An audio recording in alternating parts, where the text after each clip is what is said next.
one concept among some historians, some linguists, some archaeologists, is that before the 18th century, the Easter Islanders had no type of script, no writing, no language, and of course that means they were uncivilized, because you have to have literacy and writing to be even thought of as civilized. So they were just these dumb, simple primitives living in bliss or whatever. Well, no, actually they destroyed their island already, so it wasn't bliss anymore. And they saw the superior Europeans writing it. So like little kids, they decided to try to imitate the writing, and some people seriously even suggest, not only were they imitating the writing, but they didn't really know what they were writing. They're just making fancy signs, more almost, like a little kid, they take crayons and try to imitate their parents, what they're doing. So that's one school of thought. Another school of thought related to that is, okay, it was imitating European writing, but, and this is Stephen Fisher, who I think is, I like talking about his theory. He thinks that the vast majority of the Rongo, it's all post 1700s, all 18th century and later, and he thinks that the vast majority was simple chants, what he calls procreation chants, thank you, where the bees copulated with the sun to produce the rain, the moon copulated with the stingrays to produce, not elephants, because we don't have elephants here, but you get the point, to produce the grass. I mean, literally everything is having sex with everything else to produce everything else. And he says that there's these triads in the vast majority, which I think is sort of silly on the one hand. On the other hand, it's been suggested that the informants who really couldn't read it, the Rongo script, that didn't exactly know what it meant, may have been just saying this because informants have to say something. These are the 19th century informants to please, the people they're asking them, or at least get them off their backs. Possibly they were just saying something to say something, and they liked talking about things having sex, to put it crudely. Or it may have been that they were remembering what sometimes they refer to as spelling lessons, or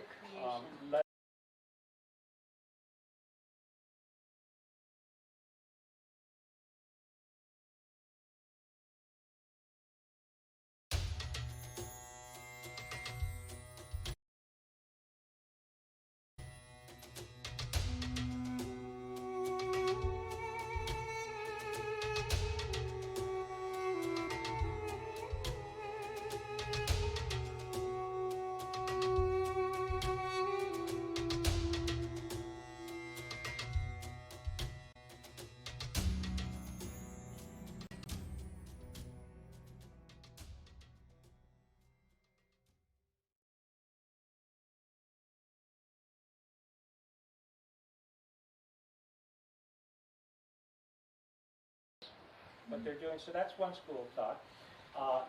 Another school of thought related to that is, okay, it was imitating European writing, but, and this is Stephen Fisher, who I think is, I like talking about his theory.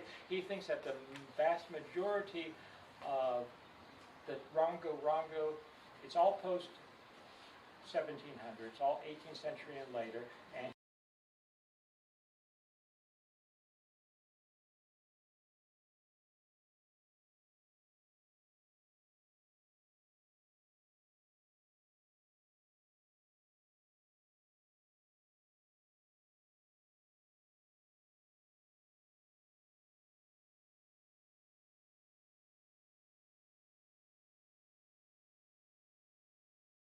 triads in the vast majority, which I think is sort of silly on the one hand. On the other hand, it's been suggested that the informants who really couldn't read it, the Rongo script, that didn't exactly know what it meant, may have been just saying this because informants have to say something. These are the 19th century informants to please, the people they're asking them, or at least get them off their backs.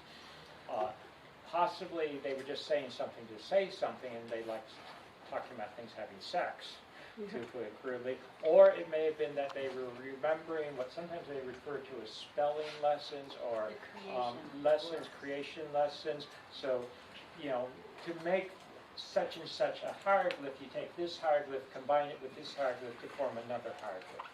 Does that make sense? So x plus y gives z, something like that. Or I think, going along with what I've been talking about, if it's actually originally inspired by things in the sky, it could actually be, you literally would see these plasma configurations morphing into another plasma, So to say that X sort of changes into Y to give Z makes some real sense. So I just throw out some of these theories.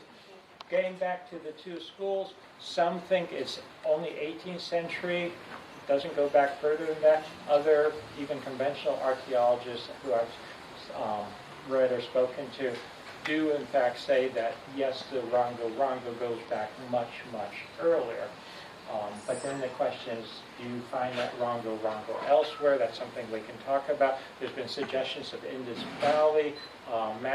Matthew, where are you? Yeah. If you look at it, this is a very weathered surface. We'll see, lots of them in different states of construction. But weathered surface, it shows some of the typical features, though.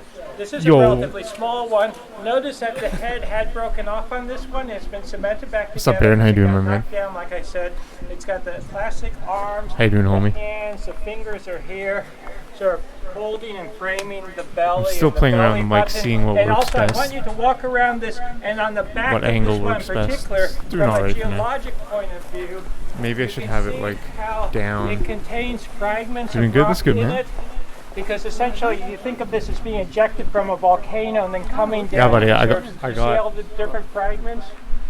I got an elliptical. I got an elliptical for free, my man. Someone put it on the street. Fuck yeah. I want to put this TV over here, so like I'm looking at the camera. Today it's over here, but I'm realizing I really need it because like this is not sustainable like this. Nice, yeah, buddy. It's fucking really nice. Molten, sticky, like ashes and that type of thing, all congealed together, of course, in geologic time, Right. and then they carved it out. How you doing? You're good? Actually, Yeah, man. It's interesting because to carve something like that, a lot of people say it's very soft, relatively soft, and you can rough it out. But originally, before they were weathered, I think they put quite good surfaces on them, and you've got very different. This is much harder, for instance, than this rock here. So that's mean feat. That's not an easy feat to make that a nice surface. And we'll see some where you've got carving on the back, that type of thing. Like I said, this is a very highly weathered one, but it shows some nice features. So you can see, and here you can see this was broken, of course, and it's been cemented together. This site is called Tahai on the island of Rapa Nui, also known as Easter Island. And this is where we find one of the large moai figures that has eyes in it. However, what most people don't know is the fact that the eyes were put in by the National Geographic Society, and they were not put in properly. The eyes should not look to the heavens. They should look straight across to the land, because this was an ancestor, and so the ancestor gazes inland towards the village where he used to live. In that way, he gives comfort to the people who live there or lived there, and they can look back at him, look in his eyes, and ask him for advice. So the ancient aliens idea that he here is looking at the heavens is probably wrong. At least the oral traditions of the islanders say that the eyes do not look up towards the heavens. So he's not looking for aliens to come back and help him or fix him.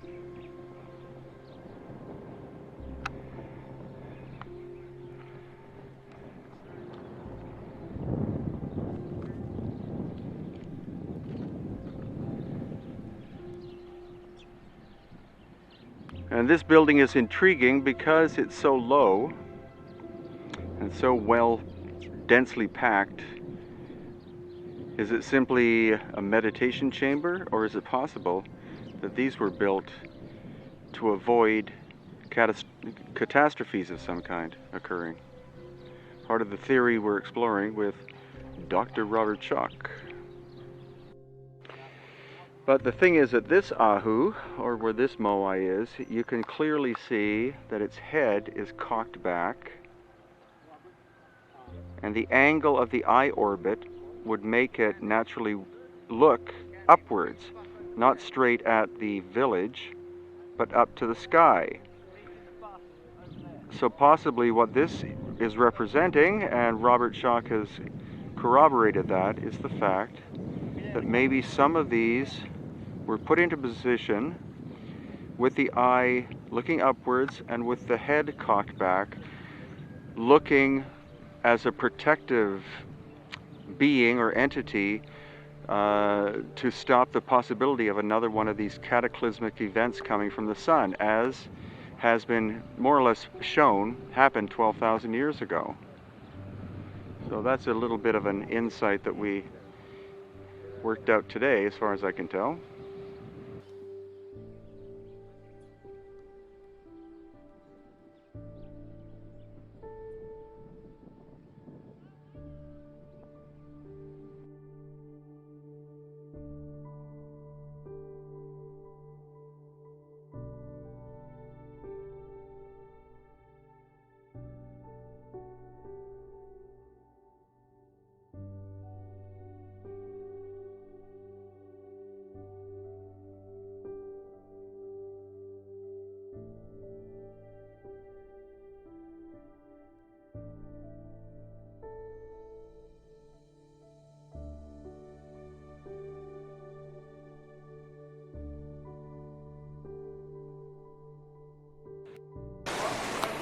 Well, we're heading down into a cave here at Rapa Nui,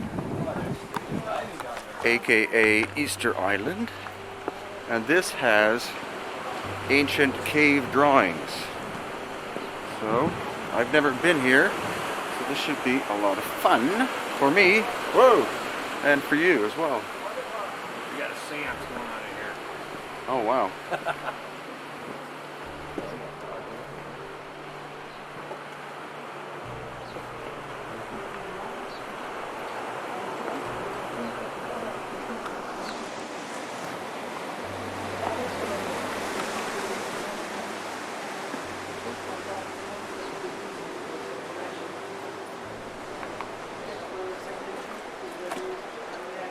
So we simply pretend that this New Age doesn't exist, and we proceed.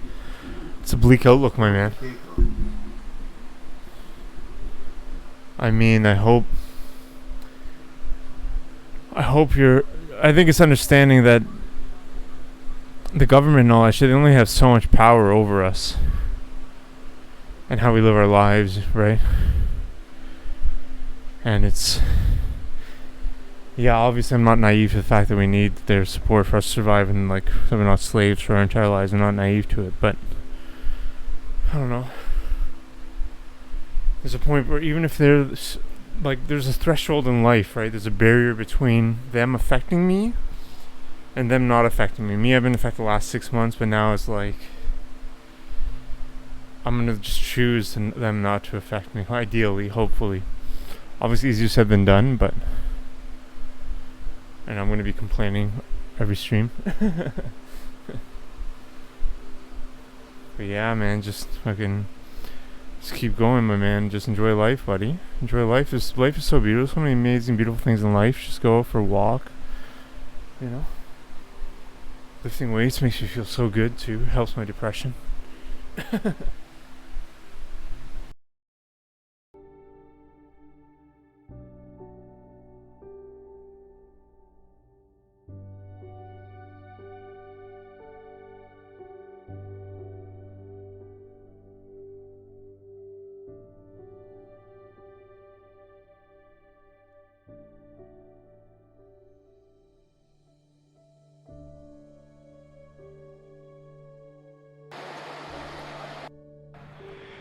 So we're at the site called Vinapoo on Easter Island. This is the southern part of the island, and this is where, and the only place, where we find stone workmanship similar to what is called Inca. But the more research you do, the more you find out that the Inca didn't do this work. It's older. The ancient work, beautiful stonework in Peru, is older than the Inca. And the same builders who did that thousands of years prior to the Inca probably were responsible for this one as well, because it's so precise. And where you see examples are the flat surfaces like in here. Now the gap that's here is most likely the result of earthquake activity, because the precision is astonishing. These two would have fit together almost perfectly when they were made, as evidenced by what we can see here.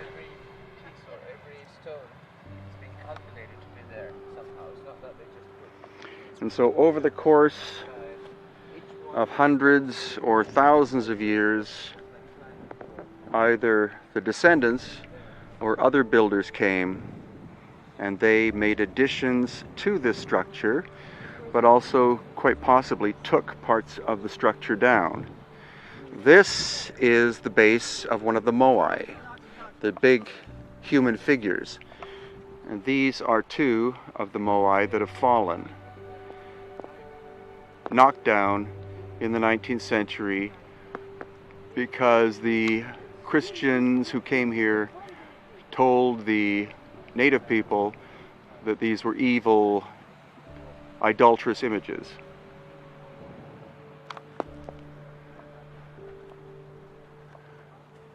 And over here in the background, what you're seeing is probably a later culture and their attempt at replicating the earlier, which is this. So get out of your mindset the idea that culture is in constant evolution. We have examples in Peru, Egypt, etc., where clearly higher technical cultures existed, at least in terms of stonework, prior to us, and disappeared because cultures come in waves. Wave and a trough. Rise of a culture, collapse of a culture.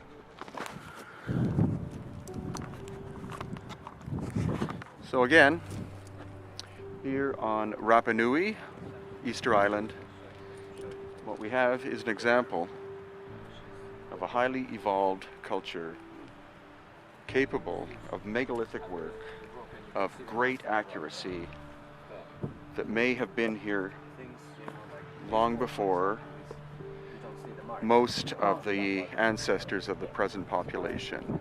Not all of the ancestors, because the people who live here are clearly descendants of every person who has ever existed on the island. So if there was a master megalithic culture here, the people of this island would also be descendants of those people as well.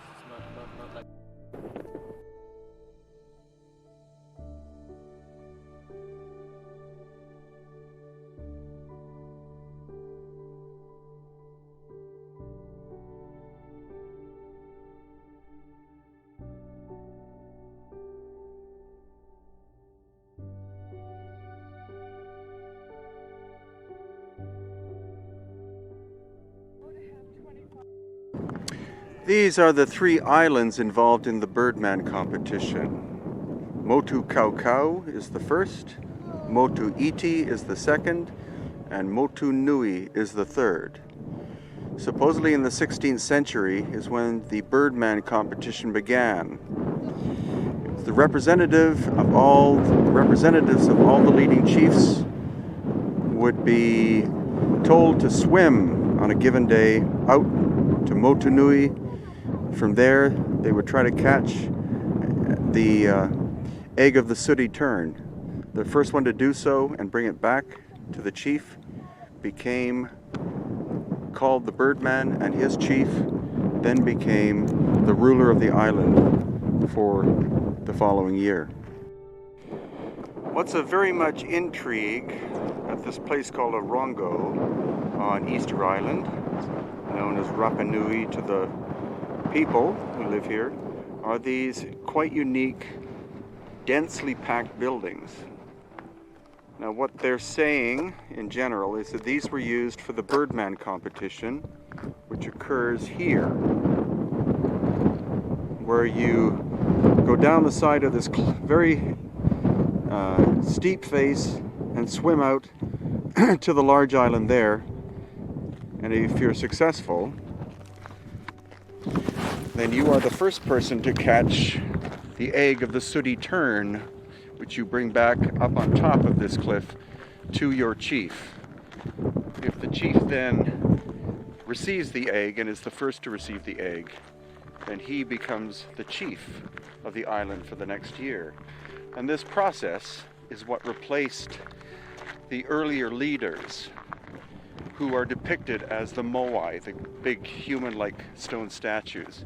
Each one of those moai represents a specific ancestor of the people of Rapa Nui. They do not depict alien gods or extraterrestrials or anything like that. They are human figures made by human people. But again, around the 16th century, the ruling class was deposed or eliminated. Not sure whether that happened through physical destruction of them or whether they were simply taken out of position. And then a more democratic process, being the Birdman competition, was begun. So again, the bravest, strongest men of a specific clan on a given day, once the sooty tern arrived to these islands behind me, they would go down, not a sheer cliff, but a very steep cliff. They'd have to swim out to the islands and there be the first one to catch or grab the egg of the sooty tern. The first one able to bring back that egg, give it to his chief. That chief then became ruler for the next year.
Well, this is definitely a tunnel.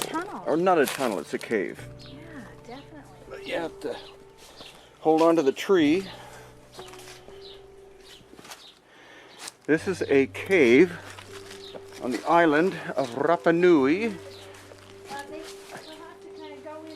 otherwise known as Easter Island, and it's quite massive, going in this way.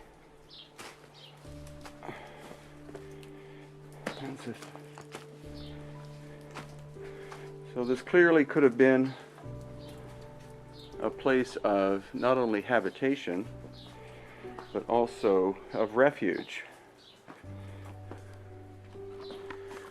Give you a sense of scale of where I'm at. Whoa!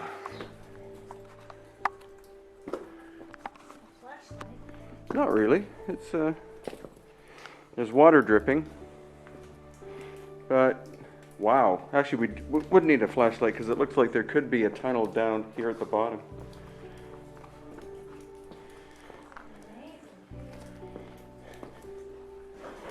Whoa, watch out. Okay. So, of course I didn't bring a flashlight, but... Do you? No, that's actually, Matt has one. Come on down, Matt. Be careful though, because it can be a little bit slippery.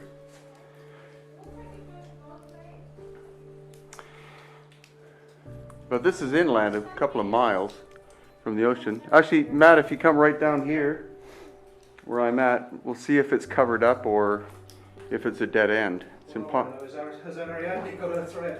well, it's impossible to tell without, you know, your flashlight. Actually, no, I can feel air coming up. Whoa! Look at that. Can you get that on with the microphone? Well, actually, I can go down there if you can. Yeah, take that. Actually, oh, okay. Water dripping.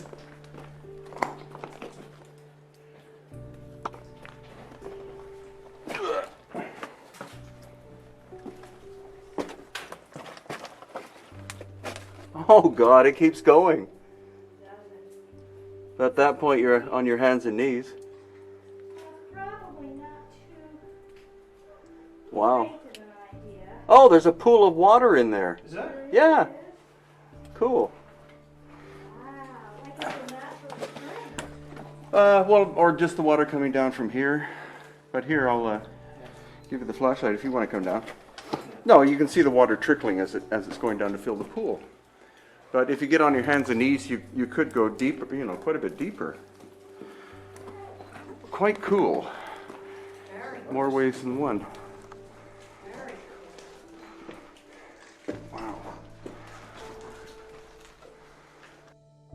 Wow. So Matt has decided to venture forth. Any idea how farther it goes, Matt? Down at the water's edge. Uh-huh. This room, I would say, is about 50 foot wide. Yeah? Probably by about 75 to 100, it's hard to tell. You're kidding. And it appears to curve round to the right. And I can't tell whether that's an indentation or a continuation of the tunnel. Wow. I can't take a picture. Yeah, take a picture. This is amazing. Here, do you want my flashlight, Corey, if you're going forward? Oh, you got one on your head. Oh, you got a head one. Great. I left mine on the bus. It didn't like occur to me to bring it, right? But I brought it. Okay, so There you got it. What's that? that's pretty good.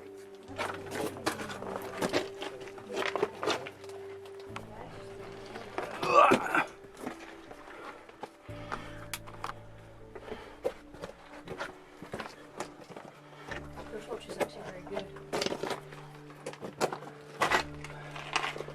Okay, so you can see deeper in here?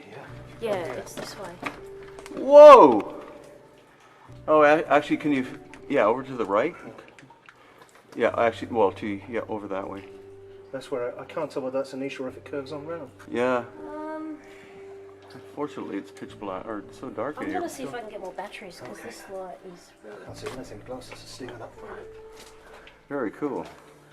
Can you get that on the video? Okay, yeah, it's not great, but it's okay. Do you want to hold the torch on the top so you... And now here's another cave, probably a lava tube, here at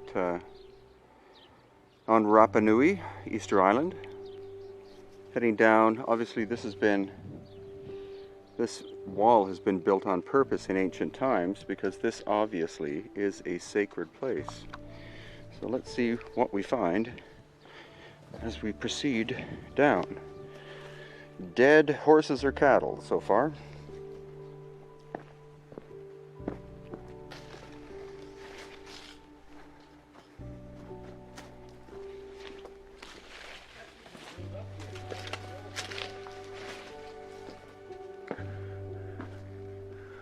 A cave that goes in about,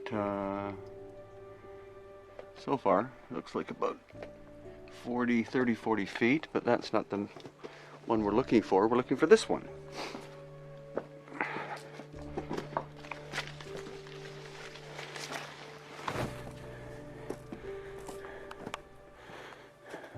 like a grotto.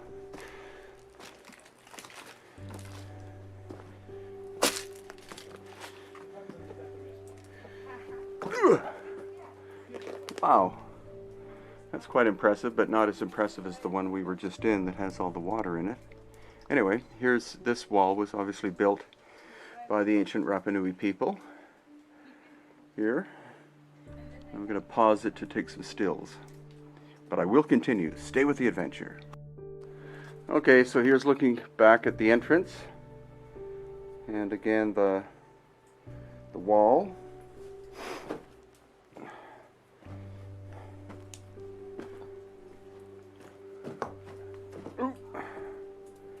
And ferns growing. It's not as interesting as the last cave, which had actually a huge pool deep inside of it. Quite mysterious. In here, possibly in ancient times, a place, if you moved the rocks, where someone could sleep. And then up and around through here. Again, an area where probably people slept at one time.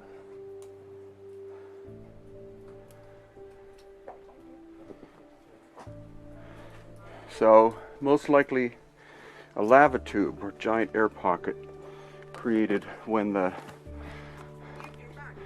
island was forming. At least, ouch, one face of it.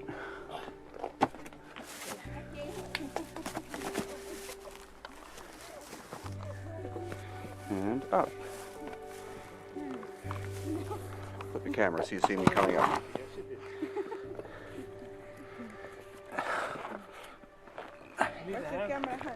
No, I'm good. Okay. When I'm 80, you can help me up. Too young for that. To the other side, I think there's one more. There's another one? Yeah. Really, up there? In that, down there.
Because the rain, the window, when the statues is the stone, the tough stone, this is the stone of the volcano and the material of the statues. Was erode. Yeah, delicate? Yeah. Now, they've excavated some just in the last year or so, right? They've been excavating some recently? Here there is two excavate, 55 and 86. Okay. Can we see those where they? This is the 86. Okay. Before is 55. Okay. And in just recent years, this year, last year, did they excavate some? Usted me puede ayudar. ¿O se ha excavado este año o el año pasado? Se ha excavado estatuas, pero es al interior. Oh, they have excavated some, but inside the quarry. Sí. Oh, you can't see those. No se puede Can ver. we go se see puede. those? We can't see those. They're on the other side of the quarry. Inside. Inside. Inside. The volcano. The Inside volcano. the volcano. This is outside the volcano. Right. Are we allowed inside the volcano? ¿Está permitido entrar? No. No. Dentro del volcán. Is there, Espera. can you ask her if there's any special way we could get inside the volcano just for a few minutes? Un permiso especial que se pueda para unos minutos. No, no, no. ingresar. La llegada para el tema turístico no es debido, porque eso es un trabajo que están haciendo un grupo que está con, no sé si a ellos le conocen a Joan Van Tilburg, Okay, que es Joan una Van norteamericana que ha trabajado muchos años y is ella an está American con ese who's in trabajo, charge of that con gente local. work right now. With local people, they are doing that excavation inside the volcano. But is Even there- for a scientist, is is there a there- way?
Is there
what we're seeing here is most likely the oldest part of the Ahu. And the oldest part is the best. The later is not as sophisticated. Again, exactly what we see in Peru, Bolivia, Egypt, etc. So there is a chance that there was a pre-Polynesian culture here, or at least earlier people who were technologically at least a little more sophisticated than the later people. So it's at this place where you find quite precise stonework. The oldest part of the Ahu, which makes sense because this is also where we find the most important thing on the island, site on the island of Rapa Nui, and that is we find the navel, which is over there, where we'll get to next.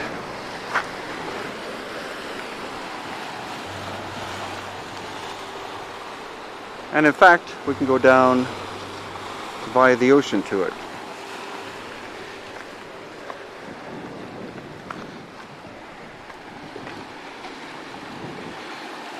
So it's called Tepito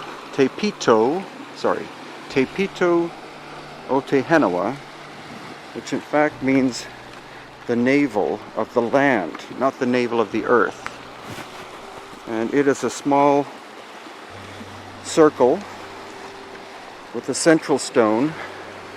And the central stone supposedly is not from this island, and I sincerely doubt that it's from another planet, but it's very special.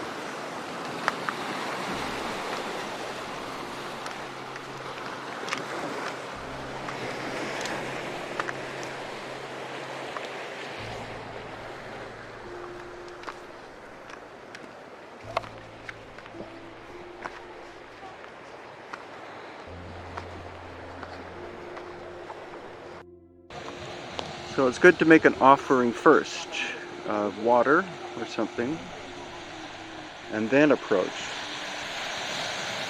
You offer a gift first at all sacred sites. You don't simply walk in. You offer a gift and the site recognizes that you have come, and there is reciprocity. You simply go in, try to extract energy, the site will say no. Doesn't matter where on the planet you go, it's always the same story. This is not the center of the island, is it? No, this is the center of the land. This is the holiest of holies on this island. It's the most important thing there is. Just looking at it, I couldn't tell you what. If it were a pink granite, for instance, you'd know for certain.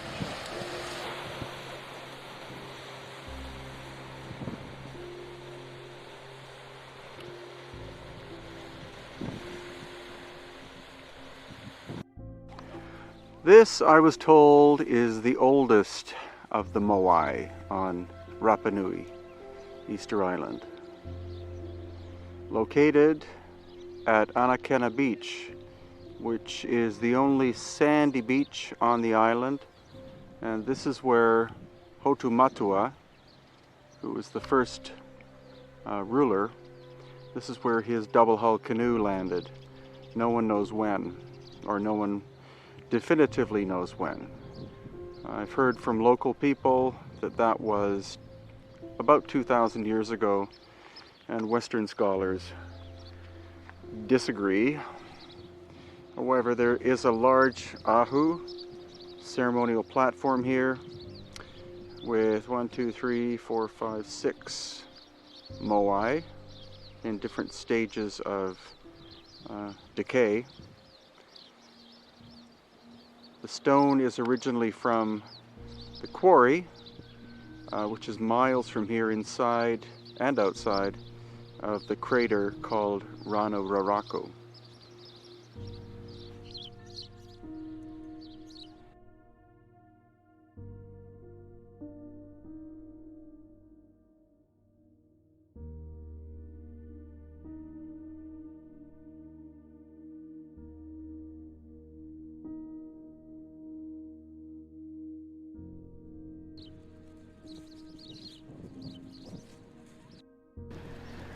So also at Anakena, aside from this moai of one of the sons of the founding Polynesian called Hotumatua, there's also this very large, or quite large, ahu with bird depictions.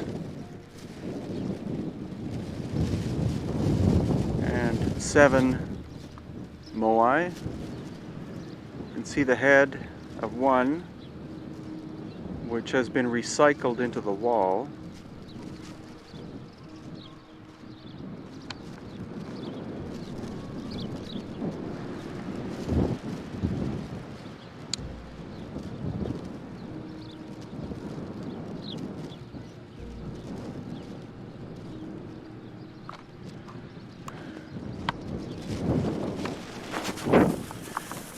But I get the feeling, based on the quality of the craftsmanship in the front, that the front is in fact the oldest part.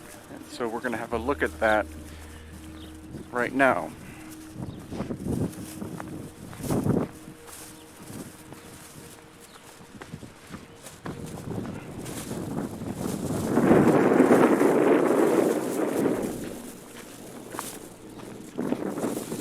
Give you a feeling for the landscape.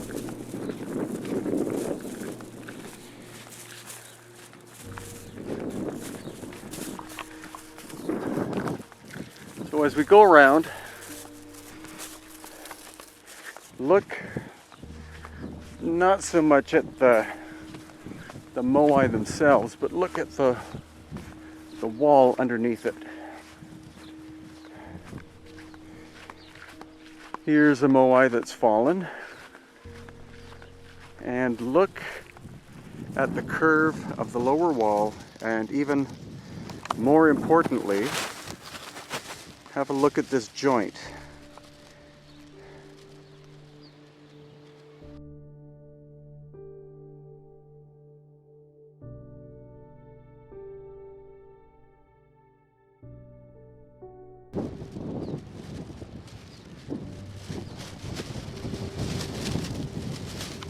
There, clearly deliberate, and it's also at the other end.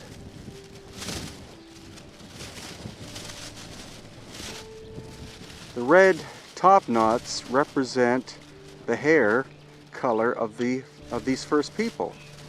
Polynesians in general don't have red hair, so where does that come from? My suspicion is the west coast of Peru.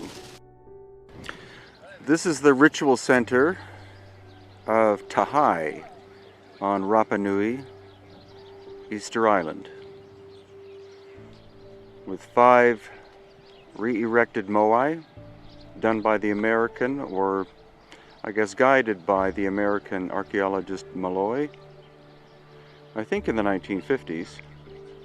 And here we have a canoe landing and launching area that has been cut out of the land with very extensive walls, and other moai. This one is one where the eyes have been put back in, I believe, by the National Geographic Society. Many of the moai, including the ones here at Tahai, once had eyes, and local informants say that the eyes were only put in during ceremonial periods. Of course, if you want to get an authentic oral tradition story, you should come to Rapa Nui and hire a local certified guide.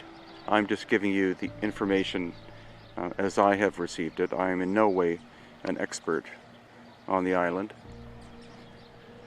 However, what's also very intriguing here are these almost bunker-like structures.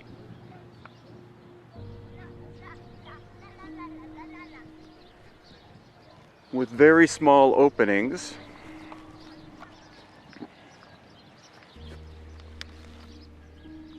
That goes in at least 8 feet before it seems to change direction, and I suppose go all the way inside.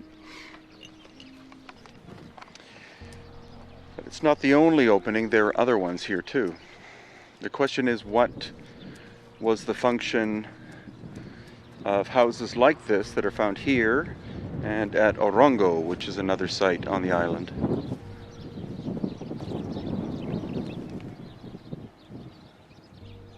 Very deep, very densely packed stone.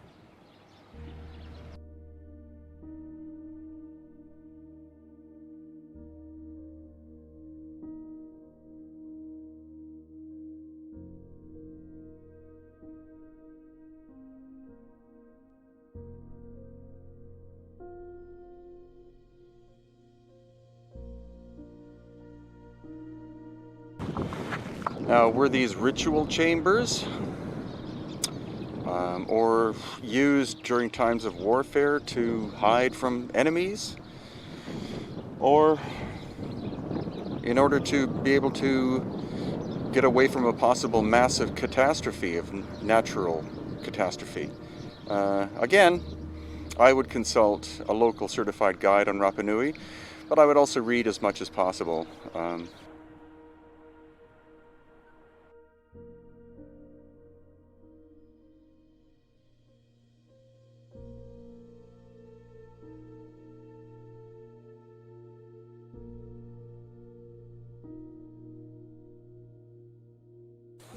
This is the latest moai to be reinstalled on its Ahu platform, just outside Hangaroa, the little town on Rapa Nui, Easter Island.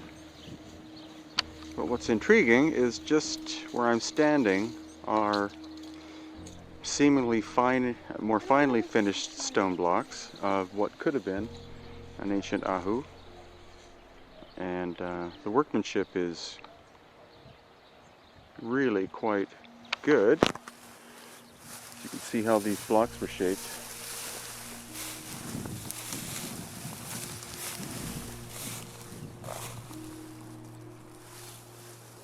There's the moai in the background. The question being, is it lack of resources that hasn't allowed this one to be restored yet? Especially this exceptionally good piece of stone here where Hugh Newman is standing. Very dense basalt according to Dr. Robert Chalk.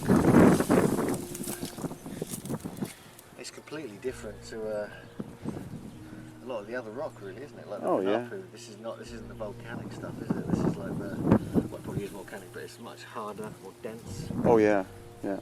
Well, this one, you can see the Crystalline. air pockets. This one's very dense, and this could be one of the candidates for the stone that he suggests came out of the ocean. The ocean being there. And as Matt pointed out, their drill holes are seemingly pounded holes, like here. Also here.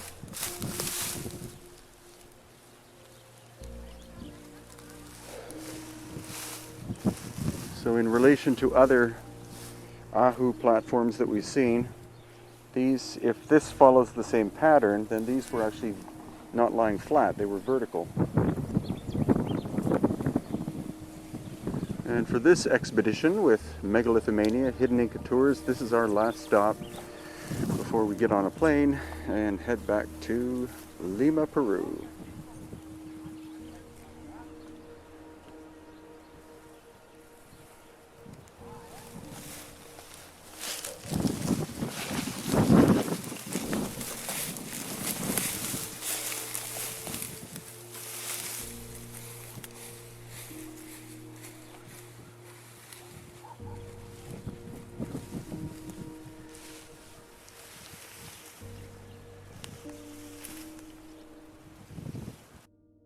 Something else Matt has just found, Matt being this gentleman, is that he's found these very even holes.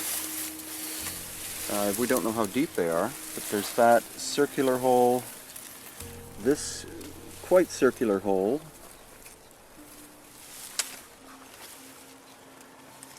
and then this oblong one, which would be incredibly difficult to do with adzes out of basalt, since this itself is basalt. So it's a very curious discovery here in the weeds on Rapa Nui. How about this circular one, Matt? That's that thing. Oop. That's the rectangle. Okay. It's the circular. Ah, excellent. Well, also notice the And then break. there's another one there too. Well, but notice the break. You know, hard to tell how old the break is, Yeah. but yeah, good point. Nice round Keep hole my foot out of the there. way. Nice round one there. And there. We found a natural cave with a stone wall entrance to it, so it was probably a natural formation that was then altered and maybe had a, it's a fairly significant entrance way into it right over there. An inch long, maybe 2 inches, inch and a half long. Uh-huh. Well, they look pretty consistent. The three look pretty consistent in diameter. Because most of the holes we saw are bigger, but they're not very deep, and you can see with, somebody could have pounded away with a stone to get them, but these are very... And this looks like a worked stone, and that it looks like it's really got a shape over here, real cut edge, possibly, or shaped edge to fit somewhere.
Here we are, gathered together for another evening.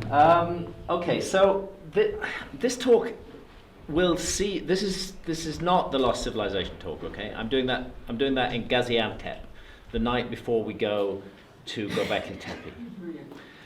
And the reason I'm doing that is I'm still working on it actually, because Santa took a whole load of new pictures of Göbekli Tepe, and I want to put those in. And there's various other bits and edits that I want to do. So.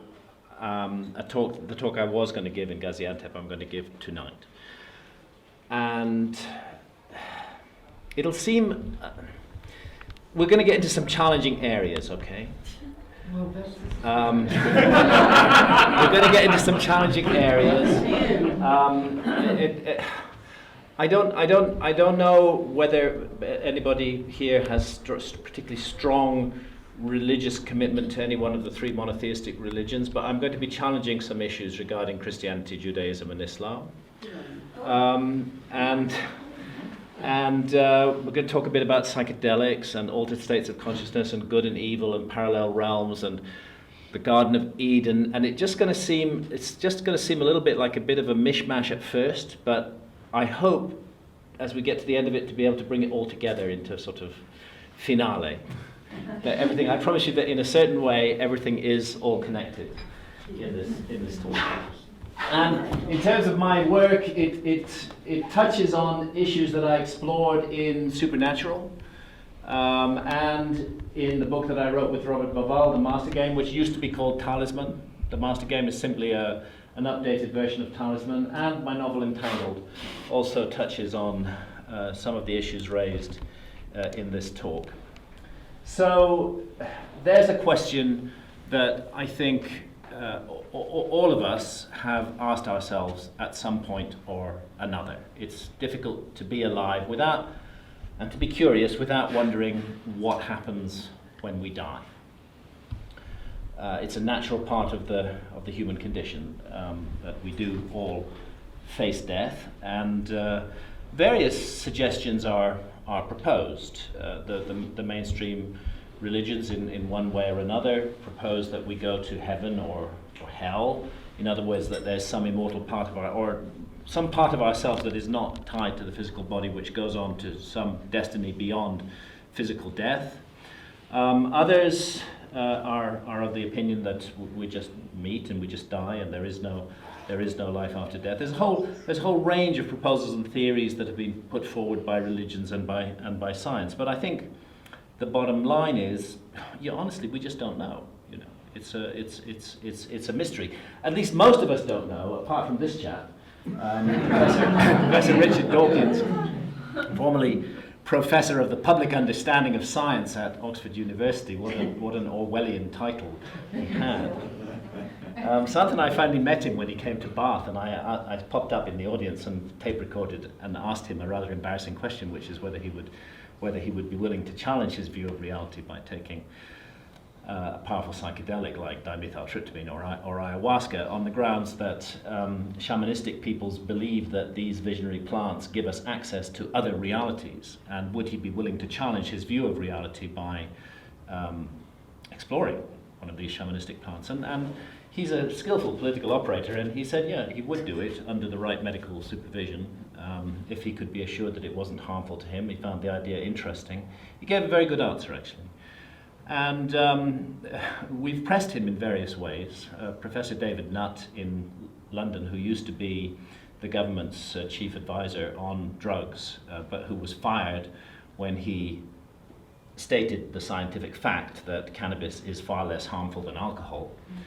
They fired him for that, even though the British government had said that its drug policy would be based on science.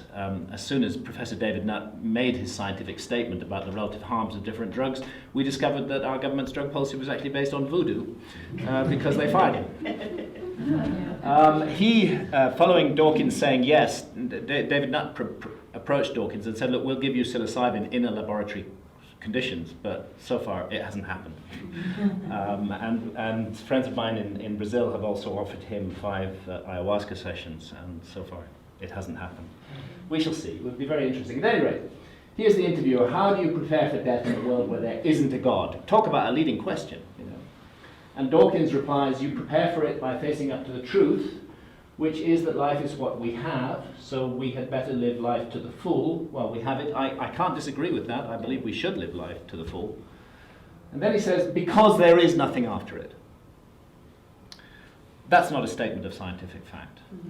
That is not a statement that is based upon any scientific empirical experiments which have proven beyond a shadow of doubt that there is no life after death. Nor, as far as I'm aware, has Professor Dawkins died, found nothing and come back. So it's not based on direct experience either. And actually what Professor Dawkins is stating there is his own particular religious belief. Religion being a faith in unproven things. He has a faith that there is no life after death, and he's very passionate about that faith. And he seeks to convince others that is the case. And it's perfectly acceptable for him to have that belief, but I think where he crosses the line is when he starts to present that belief as an empirically proven fact on the basis of his scientific credentials. And that's wrong, because it's not a fact. It's not in any sense a fact. So, what is this thing called death? Well, there's the widely used legal definition, quite typical of our materialist culture, is that death is the complete cessation of brain function as evidenced by absence of brainwave activity on an electroencephalogram. But for me, the problem with that statement is and I feel this quite strongly, is that we are not our brains. We are our consciousness. That is what we are. We are consciousness. And therefore, when we say that the cessation of brainwave activity means death, we are building in a reference frame about the relationship of the brain to consciousness. And actually, consciousness is the greatest mystery of science. We have this 3 or 4 pounds of jelly inside our skulls, and it is definitely involved in consciousness in some extremely important way. But how does this material mass of tissue inside our skulls transmute experiences, the feeling of being in love, our reaction to a beautiful sunset or to a symphony? What is going on there with this material, this material transformation of non-material things into experience? What is the relationship of the brain to consciousness? Now, most scientists who follow the materialist reference frame will tell you that the brain makes consciousness the way a generator makes electricity. And they will give you examples of why they think that, because they'll say, look, if I were to damage a particular area of your brain, or if a particular area of your brain were unfortunately damaged in an accident, certain areas of your consciousness would blink out. They wouldn't be there anymore. They would also be damaged. And therefore it seems to be completely obvious that the brain makes consciousness. Let us remember that it was also for a very long time completely obvious that the sun revolved around the earth. And consider this. I mean, it does, you get up and stand there at dawn, the sun goes up over there, comes across the sky, comes down there. Obviously it revolves around the earth. And this proposition may be rather similar, that the brain makes consciousness the way a generator makes electricity. But there's another possibility, which is that the relationship of consciousness to the brain may be more like the relationship of the TV signal to the TV set. Now, here's the thing. If you damage the TV set, it is going to damage the picture that you get. But the signal is still there, completely intact, perfectly unharmed and unaffected by the damage done to the receiver. And actually, this is the paradigm of all spiritual traditions, that we are non-physical consciousness which incarnates in matter. And that the suggestion then is that the brain may be a receiver or a transceiver of consciousness rather than a generator of consciousness. And all that evidence that materialist science produces to say that the brain makes consciousness works perfectly well with the idea that the brain receives consciousness, and that consciousness is manifests through the brain rather than being made by the brain. I would say, just at the level of reasonable human beings, that any reasonable person should be willing to admit that death's a mystery, and that at the very least it's a 50-50 shot. And then we have all the anecdotal evidence, and some of it not anecdotal. For example, Professor Ian Stevens' work at the University of Virginia on reincarnation. I mean, he went into reincarnation studies as a skeptic, determined to prove that it didn't happen. And he ended up, after 15 years of studying an enormous number of reincarnation cases, saying that the only rational explanation for his evidence was that reincarnation did happen. Then we have, out-of-body experiences, near-death experiences, some of which are absolutely intriguing, where the person appears to leave their body and sees things that they couldn't possibly see or know from the prone position. I think once we take all of this anecdotal evidence, ghosts, spirits, encounters, all of this, once we take all of this into account, I think the rational thing to do is to say, actually, it's not a 50-50 shot. It's 51% in favor of some kind of survival of death and 49% the other way. Because the mainstream materialist model doesn't explain any of this other anomalous evidence. It just simply can't explain it any more than the Ptolemaic system could explain the series of anomalies that built up when people started working with telescopes on the heavens and saw the moons of Jupiter and so on and so forth. At any rate, if we want to know about the mystery of death, I feel the very last people we should be going to for advice are materialist scientists, because for them it's not a mystery. They say we're just meat. When you're dead, you're dead. That's the end. Your consciousness came into existence with your brain. When your brain dies, your consciousness goes out of existence. There is nothing else to know about this story. So really they have nothing to add on the issue of what is death. But people like the ancient Egyptians, who put their best minds to work for thousands of years on the mystery of death, well, they actually have a lot to tell us about death.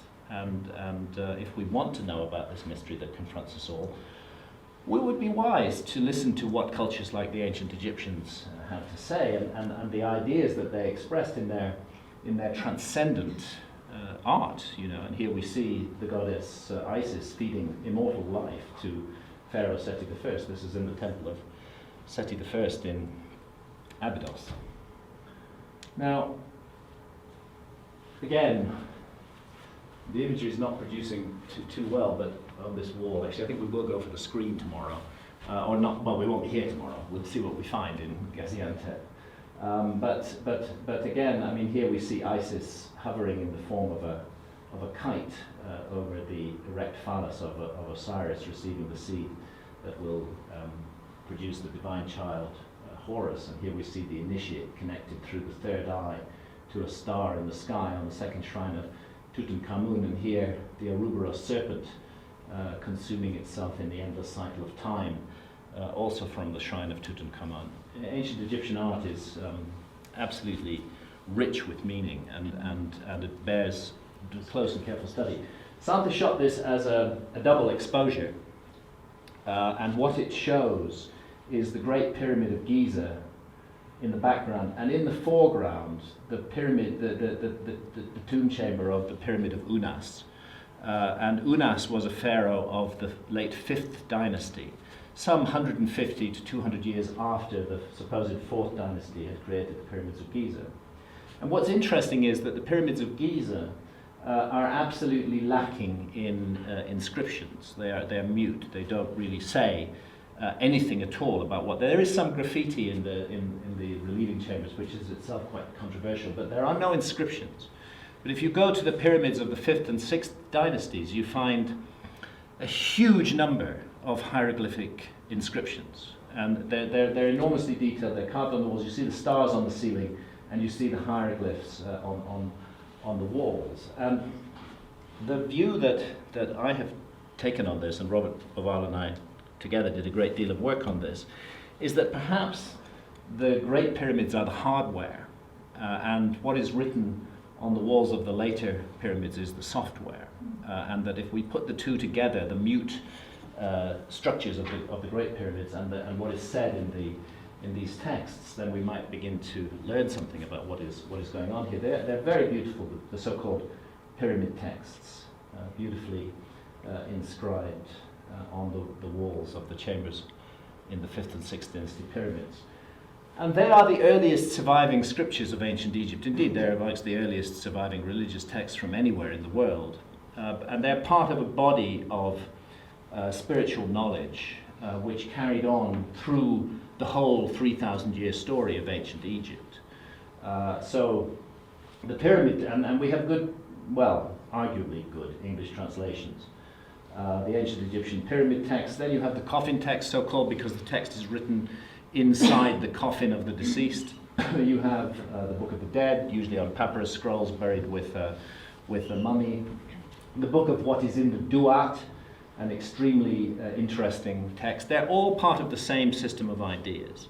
And from the oldest to the very latest, they carry that system of ideas down through ancient Egypt. And what they're all about is preparing the deceased for the journey that he or she will make after death. That death is not the end in the ancient Egyptian system, but rather it's the beginning of a new adventure. And that adventure can be extremely testing. And if you're not prepared for that adventure, then woe betide you. And they believe that the deceased must journey through the Duat. The Duat is the afterlife kingdom. And there confront certain riddles and trials and challenges and ordeals And the duat is two things at least. It's definitely a region of the sky which is quite identifiable and involves the constellations of Orion, the star Sirius, the Milky Way, constellation of Leo. It's a very specific region of the sky, and it is also a physical realm. Narrow corridors and passageways and chambers through which the deceased is guided, sometimes by Anubis, the psychopomp, the guide of souls, and will confront tests and questions that which the deceased must be ready to answer. And I think it's whichever stars we choose to connect the Great Pyramids to, and Andy has a different view from me on this, I think their astronomical characteristics are beyond dispute. And something that Robert and I found very interesting is that precisely the region of the sky that can be identified as the duat appears to have been modelled on the ground at Giza. And there are references in the texts to the hidden circle in the sky, the hidden circle of the duat. And what we proposed is that it is hidden in time, that the perfect marriage between sky and ground does not occur in 2500 BC, but 8,000 years earlier in 10,500 BC. So it's as though, as above, so below. This is the terrestrial kingdom of the duat. This is the realm of the dead, ruled over by the god of resurrection, Osiris, whose celestial counterpart was the constellation of Orion. At any rate, I don't think it's possible really to get to grips with the Great Pyramid without getting to grips with the pyramid texts and the whole later body of texts. And I don't think it's possible to get to grips with those texts without getting to grips with the Great Pyramid.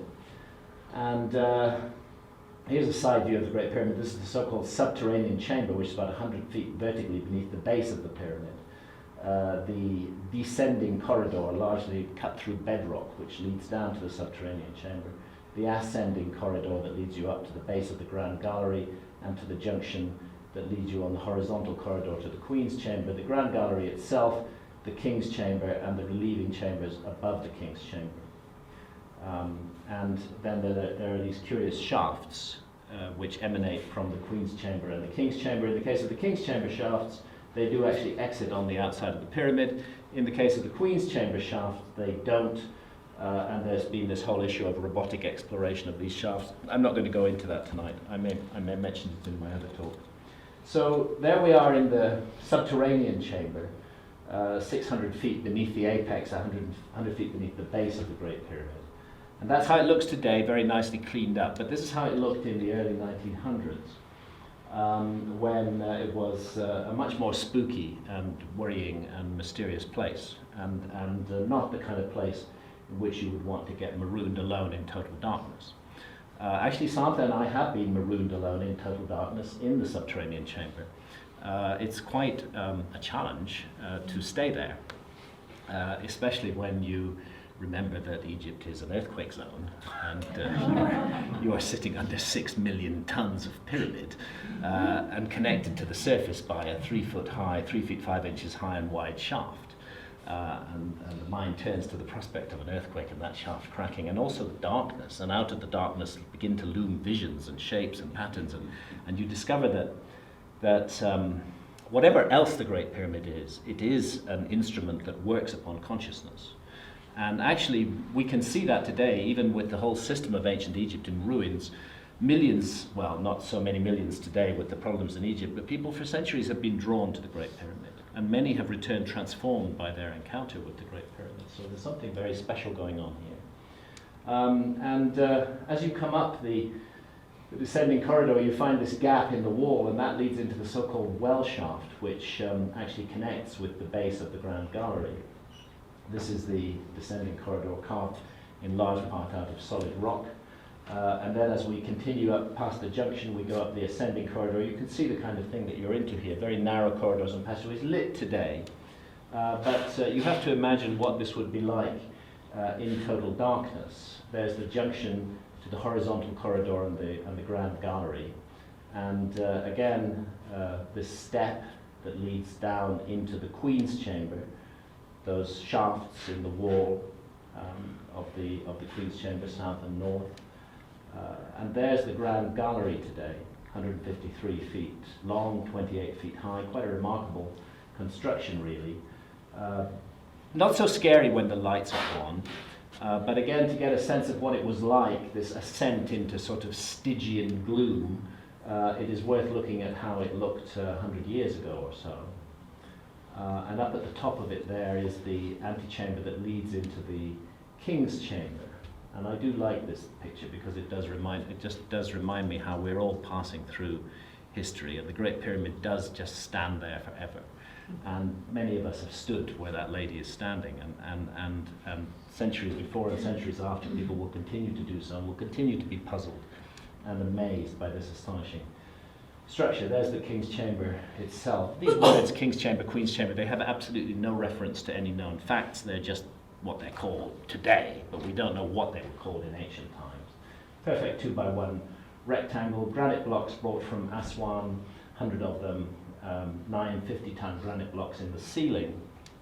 And it's not by chance that one of the ancient names of Giza was Rostau, because the 5th division of the Duat, the most important testing area of the Duat, was called the Land of Sokar and was also known as Rostau. And if you look at the symbolism of the Duat, this is from the tomb of Tutmosis III in the Valley of the Kings, you will see a pyramid, you will see a sphinx, some indication of a chamber. Interesting feathered serpent there, water in tunnels. And what do we have at Giza? We have a pyramid, we have pyramids, we have the sphinx, we have indications of chambers beneath the sphinx, we have indications of tunnels filled with water. It's rather as though this is a three-dimensional representation of this idea. And the curious chambers filled with fiends and monsters seem to be replicated inside the Great Pyramid. The rising galleries of the Duat, the rising gallery of the Grand Gallery. There's even boats buried beside the Great Pyramid. One of them's been reconstructed, and boats were one of the means of transport for the deceased through the Duat. How else do we explain the burial of boats beside the Great Pyramid? It seems to me obvious that the Great Pyramid is a three-dimensional representation of the Duat, and that this is the most important point, and that perhaps it represents what was called the Judgment Hall of Osiris, or the Hall of Ma'at, in the 5th division of the Duat, often approached up a sloping corridor, as the King's Chamber is. And what happens in this hall, it's called the Hall of Ma'at because it's presided over by the goddess Ma'at. That is her symbol, the feather of justice, of truth, of cosmic harmony. But it's also called the Judgment Hall of Osiris because Osiris sits in judgment at the other end of it. And the deceased is brought into the Judgment Hall. And this is really the crucial moment. I love the way that the ancient Egyptians looked at life. It was very deep. It was also in many ways, very forgiving. The ancient Egyptians understood human frailty. They weren't massively judgmental. They understood that we make mistakes in life. But our life is our opportunity to correct the mistakes that we make during it. If we're blessed with a fullness of years, we have the chance to put right the mistakes that we made earlier on. I often compare it, when I look at the ancient Egyptian system, it's rather like a sculptor working on a work of art, on a sculpture, or a painter with a painting, working for years and years and years. And sometimes he or she makes a mistake here or there. And then you work around that mistake and you put it right and you fix it and you don't do it again. And the objective of it would be that at the end of life, you should be able to look back on your life and say, yes, I made mistakes, but by and large, I did good. That's where you should get to at the end of a long life on this planet. And so in a way, because that's what you're tested on when you enter the Judgment Hall of Osiris, what did you do with this gift of life you were given, this precious gift to be born in a human body? Did you use it well, or did you waste it? Did you add to the stock of misery in the world? Did you infringe upon the sovereignty of others? Did you act against the principles of Ma'at, which are the principles of harmony and cosmic truth and justice? Or did you go with the flow of Ma'at? Did you reinforce Ma'at in your life? These are the questions that you're going to be asked. And there is a moral dimension to it. These little guys up here, these are the 42 negative assessors in the Judgment Hall of Osiris. They're going to ask you 42 questions. Ideally, you should be able to answer no to all of those questions. Did you kill? Did you steal? Did you take the name of the gods in vain? All of the 10 commandments actually are there, and 32 others as well. But it's as though moral behavior is necessary but not quite sufficient for what we must do with this life. And as I say, there is room to make mistakes and correct them. It's not that you're doomed with one error. It's what you then do with that error and whether you learn from it and make changes.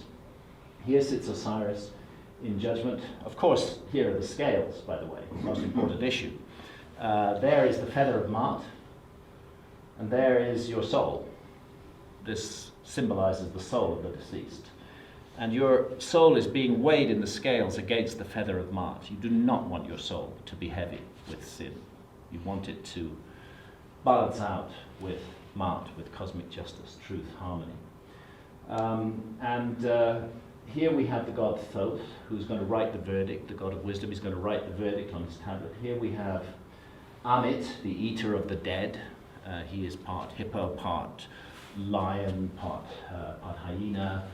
And he is the fate that is reserved for those who have utterly contravened Ma'at during their lives and who have massively added to the misery and pain of others and have impinged and infringed upon others. For them, if they so abused the gift of life that they were given, there may be no continuance. There may be annihilation. That's what Amit represents. Annihilation, the end of the story. You don't get reborn. You don't come back to learn more. Your story is over at a certain level.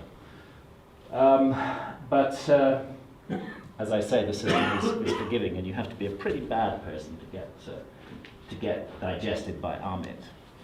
And interestingly, it's not only your moral actions, because this scene is actually called the weighing of words, Uchamatet, the weighing of words. Some kind of knowledge, some kind of gnosis is implied here. It isn't book learning. You are not required to study books for the test that you will be given in the Duat. What you're required to do is to get it somehow, to just get the mystery of life, that you live this period of life in a human body, and a great mystery was involved in it, and at some point you should not attach yourself so massively to material things that you forget the spiritual side of yourself. You need to understand that this is a spiritual journey that we're making in a human body, and that is a revelation. It's not something you learn from books. It's something that you just suddenly get like a blinding flash of light. You suddenly understand the essence of the mystery. Did you get it? That's what's being asked there, and it's rather like the Tibetan Book of the Dead. Meditation, love, ethics, none of these alone can bring enlightenment without wisdom. Amit I've already spoken of. And for those who are justified in the judgment, the deceased asks, how long have I to live? And Thoth replies, thou art for millions of years, a period of life of millions of years. And the ultimate destiny of the soul through many rebirths, interestingly, again we're dealing with symbolism here, but it's fascinating, is to be reborn as a star. That's the end of your journey. You become a star, and then you shed light and life throughout the universe. And we see the soul ascending up amongst the stars on a serpent, interestingly enough here. And again, the feathered, the winged serpent shown here.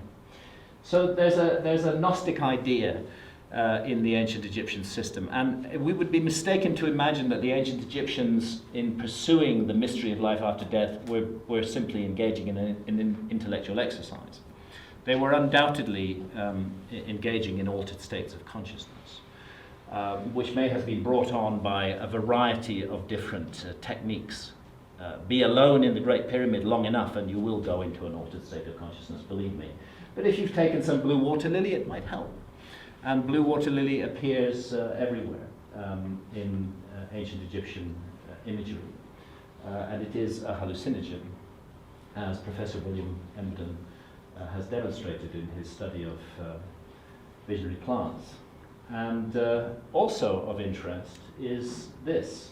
I mentioned this yesterday, that the ancient Egyptian tree of life is Acacia nilotica. And it is a tree which is rich in dimethyltryptamine, the most powerful hallucinogen known to man. It would take some chemistry to get the DMT out of the bark of the ancient Egyptian tree of life. But then we have to ask ourselves, where actually do we get the word chemistry from? Ancient Egypt was known as Kemet. The Arabs called it Alchemt. That's where we get alchemy from. Ancient Egypt was the origin of chemistry, and they certainly would have been able to liberate DMT from their tree of life. And I don't think it's an accident that it symbolizes the tree of life. I'll have a little more to say about dimethyltryptamine as we go along.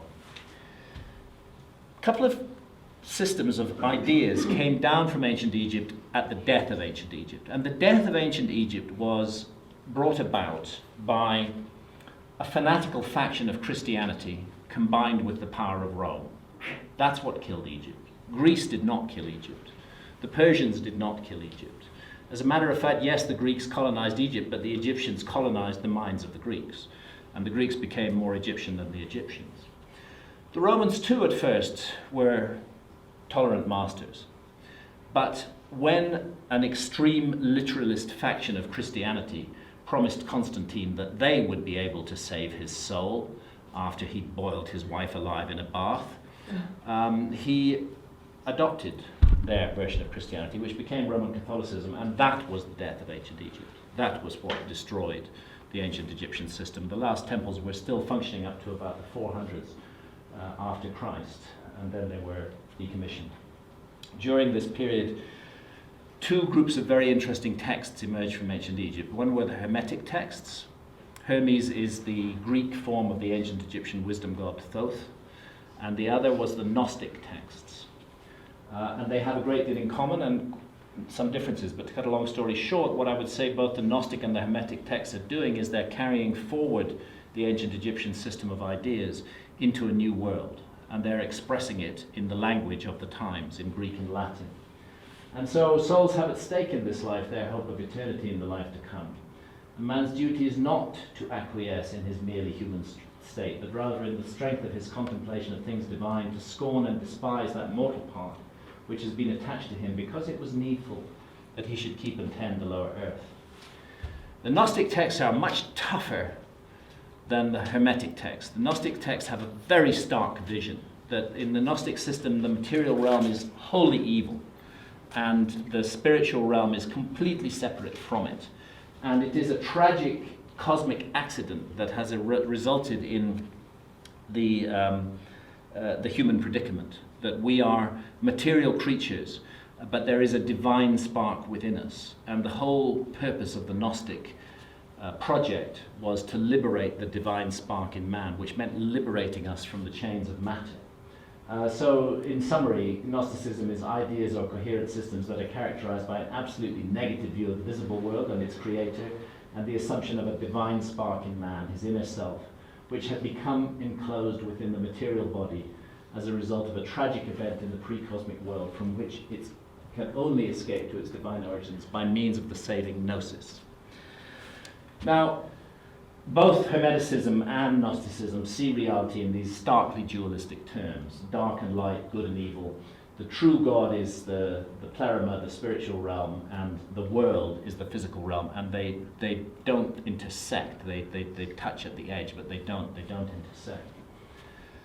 And here's why the Gnostics got themselves into such a lot of trouble with the Roman Catholic Church, and indeed with all of the monotheistic faiths, because in the Gnostic scheme of things, this fellow, Yahweh, YHWH, the person that we have been taught to call God, and I don't mean to cause offense here to those who pursue this belief system, I'm simply reporting to you what the Gnostics believed.